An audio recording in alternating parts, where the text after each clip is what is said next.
Khusus Pelita, karena kita di bisnis aviasi, saya melihatnya ada dua sih. Yang pertama tentunya adalah membaiknya brand awareness terhadap Pelita tentunya. Ini memang PR yang kita garap dari awal, yang selalu kita mendapatkan istilahnya arahan juga dari stakeholder. Nah, sudah mulai menunjukkan hasil. Nah, yang kedua yang bagi saya juga sangat vital dan penting adalah keberadaan kita ini sebagai anak perusahaannya Pertamina. Ini tidak bisa dilihat sebagai sesuatu yang sepele ya, karena pandemi kemarin itu kan memang istilahnya menghancurkan bisnis aviasi, bukan hanya di Indonesia, globally basically. Semua orang kena hit di situ, bukan hanya airlines-nya, tapi juga airport operators, kemudian juga lessors. Nah, begitu mulai recover nih, pandemi dianggap selesai dan mulai traveling mulai recover lagi, tentunya tidak semudah itu untuk mendapatkan kepercayaan dari creditors maupun lessors. Nah, kami ini harus bersyukur bahwa keberadaan kami sebagai anak perusahaan Pertamina, kita tahu Pertamina masuk ke dalam Global Fortune 500 kan, ranking 141. Tentunya itu memberikan kredibilitas yang poin plus lah bagi kita di mata kreditor dan lessor, terutama lessors. Kami sekarang belum ada kreditor, tapi lessors di luar negeri ini, meskipun mereka melihat Pelita Air dianggap yang baru nih, Mbak Sinta, kemudian juga start pada saat baru banget rebound dari pandemi, tapi so far komitmennya memberikan pesawat ke kita dan kami tunjukkan kami sudah berhasil men-secure 11 pesawat gitu kan, despite dari sulitnya sekarang untuk mendapatkan komitmen tersebut dari lessor. Nah, ini tentunya merupakan poin plus yang sangat penting bagi kami untuk nanti mensupport growth story kami ke depannya sih Pelita gitu. Baik, selain tadi menambah destinasi, menambah armada pesawat, pastinya, ya. Untuk fokus ke depannya dari Pelita Air, apakah akan terus berekspansi? Artinya apakah nanti akan ada melayani penerbangan haji atau mungkin apakah akan ada program-program atau mungkin target baru? Kami tetap akan fokus menjadi seperti arahan Pak Menteri BUMN waktu kami first flight ke Denpasar adalah kami diharapkan menjadi backbone penerbangan domestik. Karena kalau kita bicara market domestik kita ini kan Indonesia dengan jumlah penduduk 274 juta adalah nomor 4 terbesar di dunia nih Mbak Sinta. Kemudian juga kondisi geografis kita yang banyak kepulauan tentunya membuat air transport itu adalah sesuatu yang vital, necessity, sangat dibutuhkan. Nah, tentunya kan diharapkan maskapai ini bisa memberikan kapasitas dengan harga yang terjangkau bagi masyarakat. Jangan sampai nanti kayak seperti beberapa tahun yang lalu akhirnya masyarakat protes karena harga tiket mahal.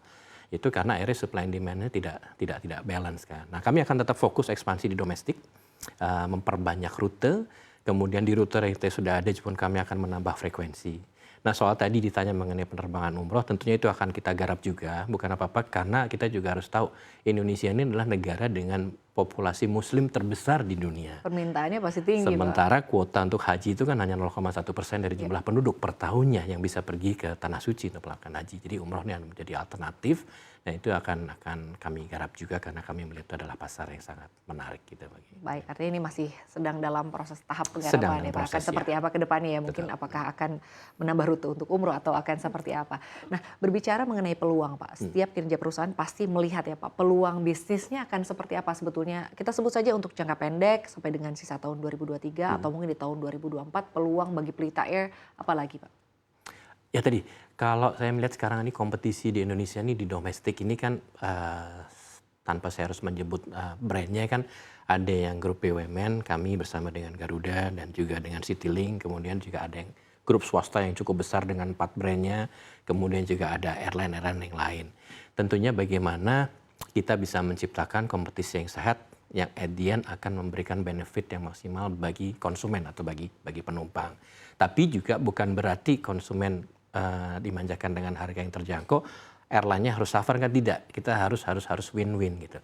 Dan saya rasa kompetisi ini kita bisa lakukan selama kita memang bisa menjual nilai-nilai unik dari masing-masing kita sendiri. Contoh kayak kami adalah masuk ke medium service. Sementara rekan kami Garuda ada di full service, Citylink ada di low cost. Kami kan punya segmen sendiri-sendiri nih, Mbak. Nah, bagaimana kami bisa memenangi persaingan itu dengan menciptakan loyalty daripada penumpang itu menjadi key. Yang kedua juga tentunya adalah airline ini harus disadari marginnya juga tipis.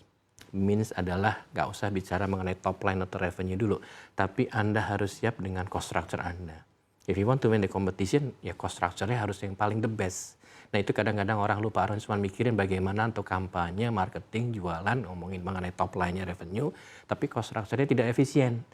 Nah kalau tidak efisien, nanti kalau ada macroeconomic shocks, apakah harga oil naik, kemudian ada depresiasi nilai tukar rupiah, atau apapun itu, akhirnya membuat margin yang tipis tadi kegerus pastinya hilang. Contoh kayak fuel. Fuel itu bisa accounted almost like 40% dari total cost-nya dari airline.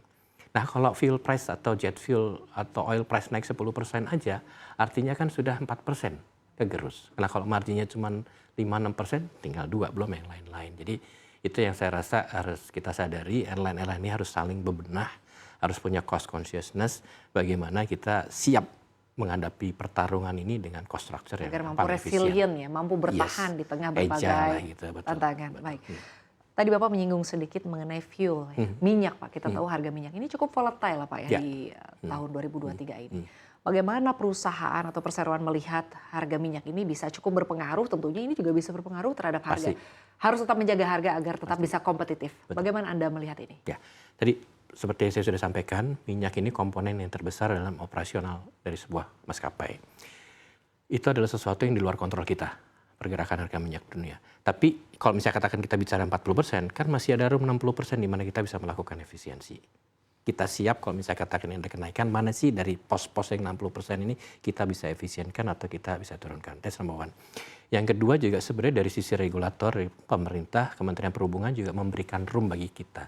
Kalau kenaikan harga minyaknya sudah terlalu berat bagi maskapai, itu ada namanya fuel surcharge juga yang bisa di-pass through ke harga tiketnya. Nah, selama memang kenaikan melalui fuel surcharge itu masih bisa diterima masyarakat, saya rasa itu akan menjadi solusi juga. Karena Edian juga jangan sampai airline ini mati kan Mbak Sinta. Kalau begitu mati, berkapasitas berkurang, ujung-ujungnya harga tiketnya mahal lagi karena pemainnya tinggal sedikit. Jadi bagaimana mencari balance, masyarakat juga tetap happy, bisa bepergian kemana-mana dengan harga yang terjangkau, tapi airline-nya juga tetap bisa growing sustainable gitu loh, hidup terus gitu. Belum juga kita akan berhadapan dengan pajak juga ya Pak ya, bukan hanya tadi mengenai fuel, tapi ada pajak juga, intinya ini bisa dibebankan ke perusahaan, dan ini juga berdampak kepada harga ya Pak ya. Nah, lalu membahas mengenai yang sedang ramai nih Pak, sedang hotnya nih, sedang menjadi hot topic untuk saat ini gitu ya, mengenai rencana merger. Bagaimana Anda melihat dan mungkin juga sedikit update ke masyarakat, sudah seperti apa sebetulnya pembahasannya sampai dengan saat ini Pak? Yang bisa saya sampaikan adalah memang sudah ada keputusan dari Bapak Menteri BUMN untuk pembentukan PMO. PMO ini adalah tim yang terdiri dari Garuda Group, Garuda dengan Citylink, kemudian juga kami Pelita dan pemegang saham kami Pertamina, dibantu juga dengan konsultan, beberapa konsultan yang terlibat di sini, dengan difasilitasi oleh Kementerian BUMN tentunya. Nah, kami bicara bagaimana sebetulnya mensinergikan ketiga airline yang dimiliki oleh negara ini. Karena sekarang kan kepemilikannya kan berbeda nih, satu di bawah Garuda, yang satu lagi di bawah Pertamina. Tapi sebetulnya dari segmennya masing-masing punya ceruk pasar yang sendiri-sendiri. Segmen sendiri-sendiri ya Pak? Garuda di full service-nya, kami di medium, dan Citylink di low cost. Tapi kok tiga ini kita bisa sinergikan dan kuat, tentunya yang pertama bisa menjamin ketersediaan harga yang terjangkau bagi masyarakat. Yang kedua memastikan bagaimana konektivitas udara buat Indonesia, karena konektivitas udara bagi Indonesia itu penting buat mendukung pertumbuhan ekonomi yang tadi saya sampaikan, negara kepulauan gitu kan. Dan tentunya yang ketiga adalah bagaimana juga masing-masing ini sebagai airline ya sehat gitu kan. Kami saya bisa sampaikan buat tadi data-data yang saya sampaikan, we are on the right track sekarang untuk growing.